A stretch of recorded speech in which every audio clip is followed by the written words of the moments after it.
التفريز يلي حساويه اليوم والشغل اللي حأعمله اليوم هو هدية لبكرة. كل وجبة عم حضرها هلأ هي قرار إني ارتاح بعدين.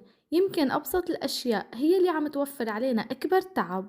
أول شي لازم نبدأ يومنا بالصلاة على النبي وبهداوة البال، ونتكل على رب العباد ونحط أملنا برب العالمين. ولازم نتفائل، وإنه التفاؤل هو أهم شي بهالحياة. مو كل فوضى بتكون بالمطبخ أو البيت، أحيانا الفوضى بتكون جواتنا، وهلأ رح نرتب التنتين. سبحان الله قال أنا عند ظن عبدي بي.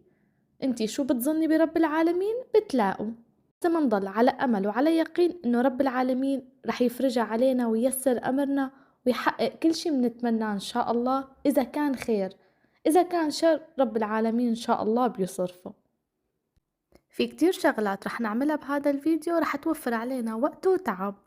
قديش في أشياء متراكمة بحياتنا مثل هالمطبخ، وكل درج عم نرتبه وكل كيس عم نفرزه هو قرار إنه نختار الراحة لبعدين. الفوضى اللي بتسرق وقتنا بدون ما نحس لازم نستبدلها بنظام يوفر علينا تعب ووقت.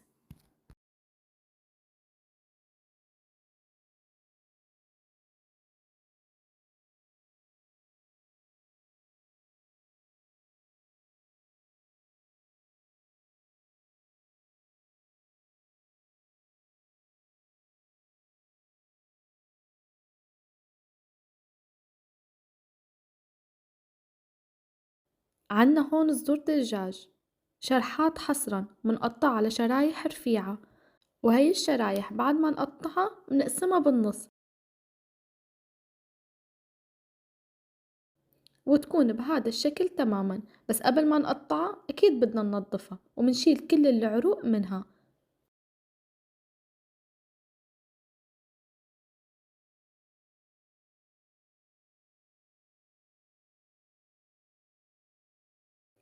ووقت التتبيل منحط لها توم بودرة ورشة فلفل، منحط لها بابريكا حمرا وبهارات الشاورما ورشة قرفة وشوية ملح، ومنحط لهم برشة زنجبيل وسنين توم، حبتين هيل وحبتين قرنفل، ومنحط له أهم شي خل أبيض. خل الأبيض مشان يعطيها طراوة كتير للدجاج. اللي بيحب يحط زيت زيتون كمان بتعطيها نكهة كتير طيبة.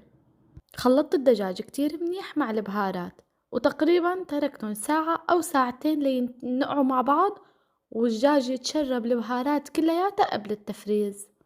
هاي من أطيب الوجبات اللي أنا بساويها وبحطها بالفريزر. وقت بدي طالعها وساوي الشاورما ما بتاكل معي وقت أبدا، عن جد كتير طيبة. بعد ساعتين تقريبا عبيت الدجاج بقلب أكياس المونة وحطيتهم بقلب الفريزر. بس بدي طالع الدجاج وساوي الشاورما طالعهم من الفريزر وبتركهم ليفك تلجون وعلى المقلاية دغري، لأنه هو فيه زيت وفيه كل البهارات. بقليهم وبلف السندويش. هون المكون الأساسي يلي كل ما تفتحوا الفريزر عندي بتلاقوه موجود: الكزبرة. الكزبرة أنا ما بقطعها من البيت أبدا، استخداماتها قليلة. يعني إذا جبنا جرزة أو جرزتين نحن ما رح نستخدم غير شوي صغيرة لأنه نكهتها كتير قوية، بس طعمتها خرافية. بغسل الكزبرة كتير منيح ليطلع كل شي رمل وتراب منها، وبنقعها تقريبا 10 دقايق ربع ساعة. بحطلها شوية ملح، وإذا بتحبوا شوية خل صغيرة مع المي عادي مشان إذا فيها ريحة زنخة. بس اللي عندي كانت كتير نظيفة حطيت لها رشة ملح وبس. بعدين شلتها من المي وتركتها تتصفى شوي وفرمتها مع العيدان. الكزبرة غير البقدونس، الكزبرة بتنفرم مع عيدانها كلها، لأنه وقت بتتفرز وبتنحط بالطبخ بتدوب بتطلع بتشهي القلب.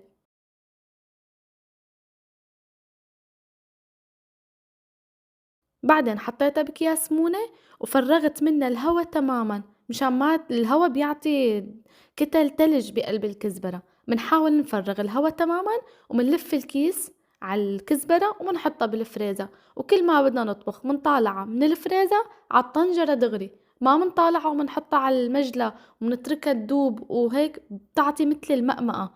لا، دغري منطالعها من الفريزر على الطبخ دغري.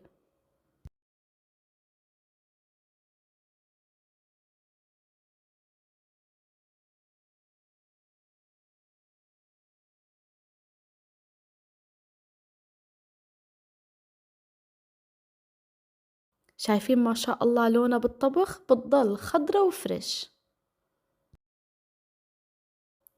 واللحمة الناعمة تقريبا بنجيب كيلين أو 3 كل أول الشهر، وأنا وقت بدي فرزن بعبيهم بقلب أكياس المونة، وبحاول أقسم اللحمة بطرف السكينة، يعني أحيانا ما بحتاج كمية اللحمة كاملة، بضطر أخذ بس شقفة صغيرة، فهيك أنا ما بطلع اللحمة كلها من الفريزر وبتركها لحتى تدوب وأخذ منها الكمية اللي أنا بدي إياها وأرجع رجع الباقي على الفريزر. هذا الشي بضر ما بينفع، فيفضل نعمل هاي الطريقة. شايفين كيف كل قطعة لحال؟ أنا باخذ الكمية اللي أنا بدي إياها وبرجع الباقي بعده متلج ومفرز.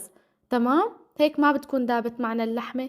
وبتمنى لكم التوفيق والسعادة، وإذا هالفيديوهات حبيتوها لا تنسوني من لايك وتعليق حلو مثلكن.